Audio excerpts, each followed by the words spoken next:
Sekarang kita lanjutkan ke subbab 3.2 mengenai teorema limit ya. Di definisi 3.2.1 ada barisan X adalah suatu barisan dari bilangan real. Dia itu dikatakan terbatas kalau ada bilangan real M di mana semua suku-suku dari barisan tersebut ya, mutlaknya ya, semua suku-suku dari barisan tersebut kurang dari bilangan M itu tadi. Jadi semua sukunya X itu kan punya suku-suku dari suku pertama sampai suku ke N gitu ya. Nah kalau semua suku-suku tersebut angkanya itu nilainya kurang dari bilangan real M, berarti kita katakan bahwa barisan tersebut merupakan terbatas ya, barisan tersebut terbatas.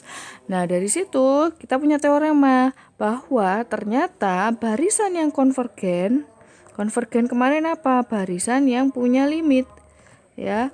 Barisan yang punya limit itu ternyata dia terbatas gitu.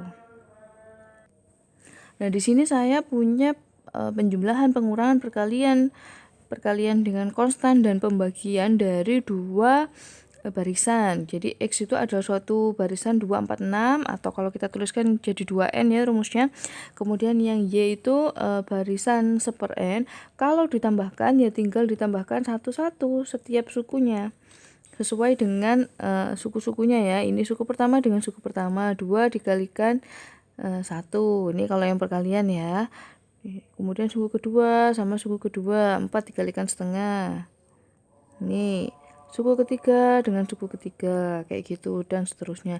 Kalau penjumlahan gimana ya, sama suku pertama ditambahkan dengan suku pertama, suku kedua tambahkan dengan suku kedua di Y ini ya, makanya dapatnya 3/1, 9/2, 19/3. Nah dari sini kita dapatkan suatu teorema 3.2.3. Katanya ya, ternyata kalau ada dua barisan X dan Y, nih XN sama YN ya. Nah, X itu konvergen ke X kecil, di situ dituliskannya. Sedangkan Y itu konvergen ke Y kecil. Intinya limit X besar, ini kalau saya tuliskan limit X yang besar itu sama dengan X kecil, sedangkan limit Y besar, barisan Y besar itu adalah Y. Gitu ya. Maka barisan X plus Y, nih saya bacakan satu dulu. Maka barisan X plus Y itu konvergen ke X plus Y juga. Jadi intinya limit dari X plus Y itu ya X kecil ditambah Y. Maksudnya kayak gitu. Ya, nah kalau pengurangannya gimana? Sama, ternyata berdampak ke pengurangan. Kalau barisan itu dikurangi, maka limitnya juga tinggal dikurangi. Kalau barisan itu dikalikan, maka limitnya tinggal dikalikan. Kalau dikalikan dengan konstanta C dikalikan X, maka limitnya tinggal dikalikan dengan C gitu. Nah, kalau yang B itu mengenai pembagian ya. Jadi kalau XN itu konvergen ke X ya, dan Z konvergen ke Z dengan syarat Z-nya nggak boleh sama dengan 0 karena ini pembagian, maka pembagian dari X ya dibagi Z itu juga akan konvergen ke pembagiannya X kecil dibagi Z kecil. Nah untuk pembuktiannya kan saya tuliskan ya. Nah, kita akan membuktikan bahwa limit X plus Y itu sama dengan X kecil ditambah Y kecil ya.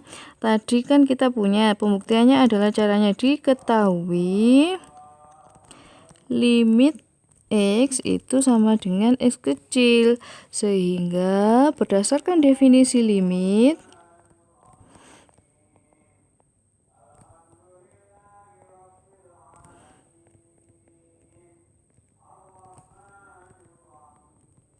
berdasarkan definisi limit apa ini? Untuk setiap epsilon lebih besar 0 ya, ada N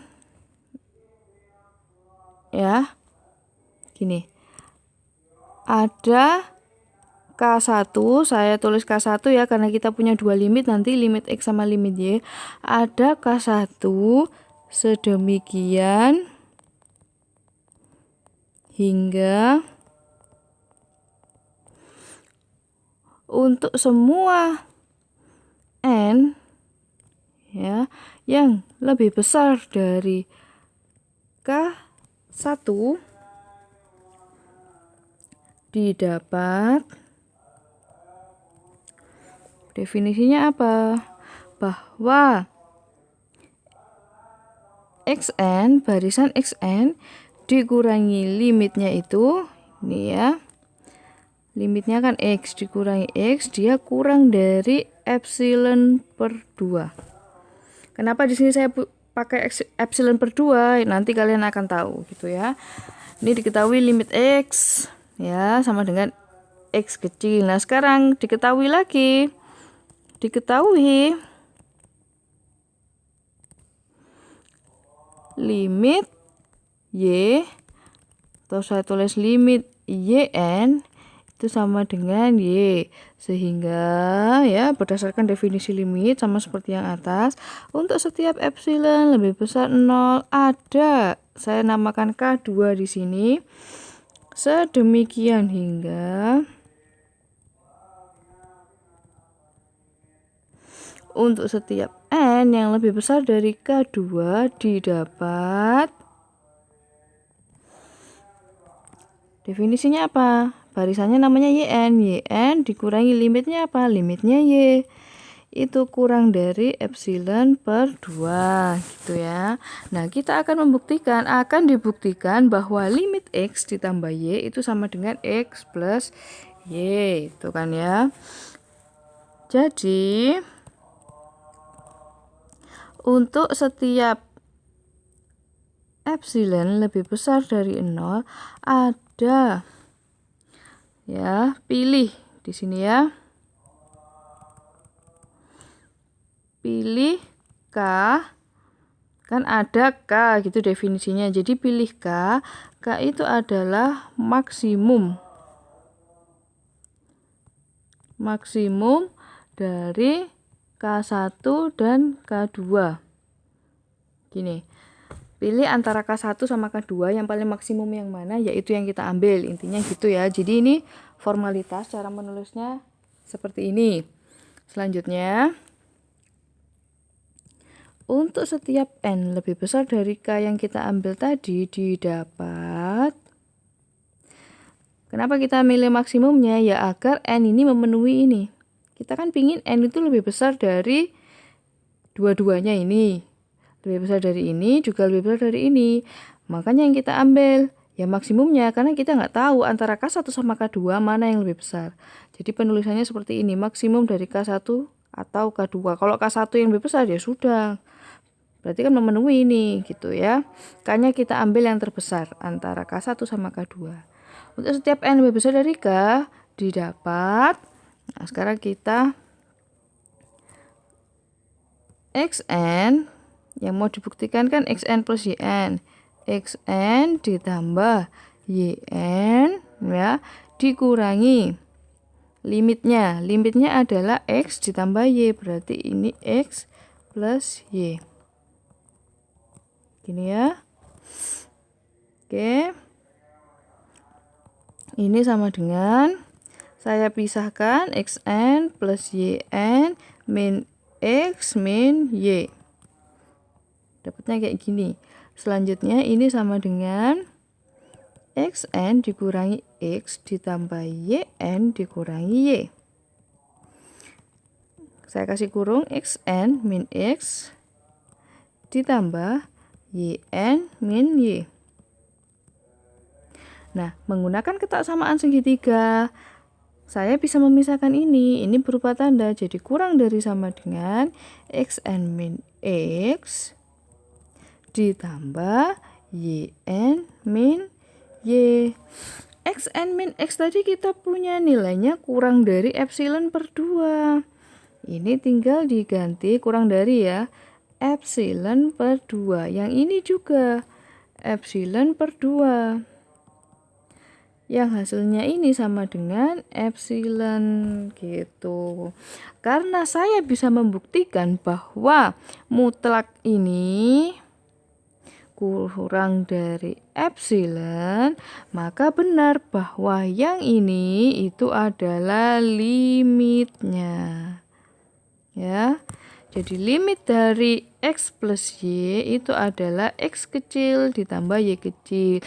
Nah, ini tadi alasannya kenapa saya menggunakan epsilon per 2. Karena saya ingin di sini kan hasilnya sama dengan epsilon. Ya, jadi ini tinggal epsilon per 2 ditambah epsilon per 2. Gitu. Nah, untuk pembuktian yang pengurangan, caranya sama seperti penjumlahan tadi ya, menggunakan ketaksamaan segitiga. Sama persis caranya, tinggal pengurangan. Nah, kalau yang perkalian ya, kalau kita buat ini kan berarti mutlak xn dikali yn, kita akan buktikan bahwa limitnya itu sama dengan x dikalikan y. Dengan manipulasi, jadi kita menambahkan ini min xn y sama plus xny, kemudian yang min ikut yang xny, yang xny itu ikut yang xy gitu ya. Ini sama-sama punya xn-nya dikeluarkan dalam kurung yn min y plus ini sama-sama punya y-nya bisa dikeluarkan. Tuh, tinggal xn sama x. Nah, kemudian mutlaknya kita sendirikan, mutlak xn sama mutlak yn min y, kemudian xn min x sama mutlaknya y. Dari sini, kalau yang ini berdasarkan definisi limit, kalian kan sudah punya epsilonnya, bentuk epsilonnya kan sudah punya. Yang ini juga berdasarkan definisi limit, ini juga sudah punya kan? Yang nggak ada kan ini sama yang ini. Maka ya berdasarkan teorema 3.22, ya pasti ada real number m, karena gini, xn itu kan punya limit. Tadi katanya apa? Kalau punya limit berarti dia itu terbatas. Sehingga ada bilangan m1, dikatakan bilangan m1 sedemikian hingga mutlak dari xn itu kurang dari sama dengan m1 karena dia terbatas ya. Sehingga kita pilih M atau K-nya ini ya, K yang kalian tahu itu supermum atau maksimum kalau bahasa saya tadi, supermum dari M1 sama mutlak Y. Gitu ya. Supermumnya mana yang lebih besar antara M1 sama mutlak Y, yaitu yang kita ambil ya. Sehingga kita punya lanjutannya yang ini tadi ya, xn dikalikan yn tadi. Dari sini ini langsung diganti. Ini diganti ke ini. M mutlak ini ya plus M xn min x kurang dari sama dengan, karena kita sudah mengganti. Ini diganti M, yang ini juga diganti M. Kita sudah mengambil supermumnya tadi gitu. Nah, karena kita sudah mengganti sama M, dapatnya yang paling bawah. Kita langsung loncat ke bawah ya. Kalau ini ada keterangan berdasarkan definisi seperti penjumlahan tadi, untuk n lebih besar dari K1, maka definisinya, karena ini kan kita butuh menghilangkan M. Ya, kita butuh menghilangkan M, ini juga butuh dihilangkan. Makanya dia pilih epsilonnya itu dibagi 2 per M. Gitu. Ya. Ini sama seperti cara saya tadi. Kemudian mereka mengambil K, K-nya itu diambil maksimum dari K1 sama K2. Jika N lebih besar dari K epsilon, maka yang ini tadi, hasilnya ini tadi ya, akhirnya M dikalikan, karena yang diambil adalah epsilon per 2M, ya ini epsilon per 2M ditambah M epsilon per 2M, coret-coret gini ya. Ini sama dengan epsilon per 2, sama seperti tadi, ditambah epsilon per 2, hasilnya sama dengan epsilon. Jadi intinya yang kita pilih itu gimana caranya ya. Epsilon yang kita pilih itu nanti ketika digabung, entah digabung dalam penjumlahan, pengurangan, perkalian, pembagian, hasilnya itu menjadi epsilon. Caranya gimana? Itu adalah cara untuk membuktikan gitu ya. Nah, kemudian kalau yang CX limitnya akan sama dengan C kecil X kecil ya. Nanti silakan kalian buktikan sendiri. Pembagian juga.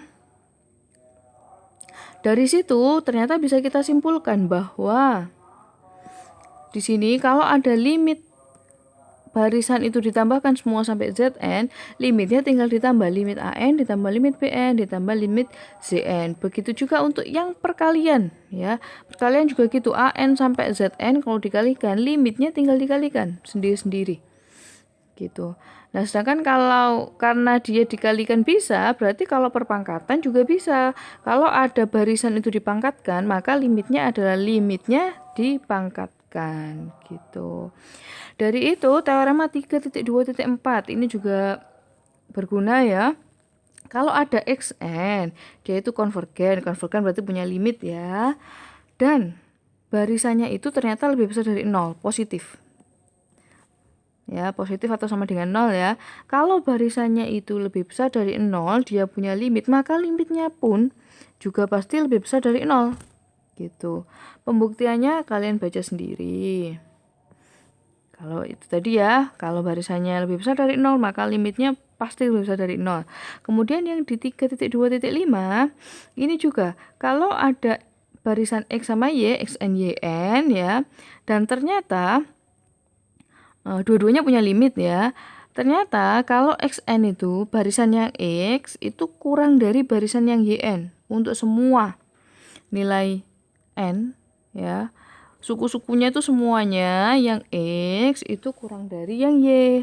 Maka limitnya yang X itu pasti kurang dari limitnya yang Y. Tuh. Ya secara logika memang benar ya kayak gitu. Untuk pembuktiannya di sini sudah ada. Nah, misalkan Zn itu adalah Yn dikurangi Xn. Tadi kan diketahui bahwa Yn ini lebih besar dari Xn, maka Zn itu pasti positif. Ya kan? Karena Zn itu positif ya. Atau bisa kita tuliskan Z yang sama dengan Y min X itu positif. Maka berdasarkan teorema 3.23 dan 3.24 di atas tadi ya, karena dia positif maka limitnya Z otomatis positif. 0 pasti kurang dari limitnya Z. Z nya kan, maaf ini Z ya,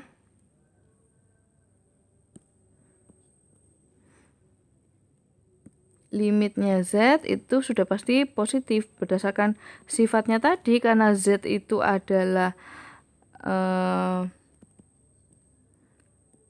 Y dikurangi X, maka ini sama dengan limitnya yang Yn dikurangi limitnya yang Xn. Kita bisa katakan ini Y dikurangi X gitu ya. Dari sini 0 itu gini, limit Yn min limit Xn. Ini yang saya ambil ya, yang ini. Tinggal kita pindah ruas. Yang ini pindah ruas ke sana, berarti limit Xn itu kurang dari limit Yn. Nah, ini terbukti. Jadi kalau ada Xn dikurangi, kalau ada barisan yang kurang dari barisan yang kedua, maka limitnya juga pasti kurang dari limit barisan yang kedua. Nah, dengan cara yang sama di teorema 3.2.6 itu, kalau ada barisan Xn dia itu konvergen, punya limit ya, dan ternyata Xn-nya itu dia antara A sama B, maka limitnya pun juga antara A sama B gitu. Pembuktiannya sama seperti 3.2.5 ya. Kemudian ini ada teorema Apit. Ini yang terkenal lagi nih ya, teorema Apit.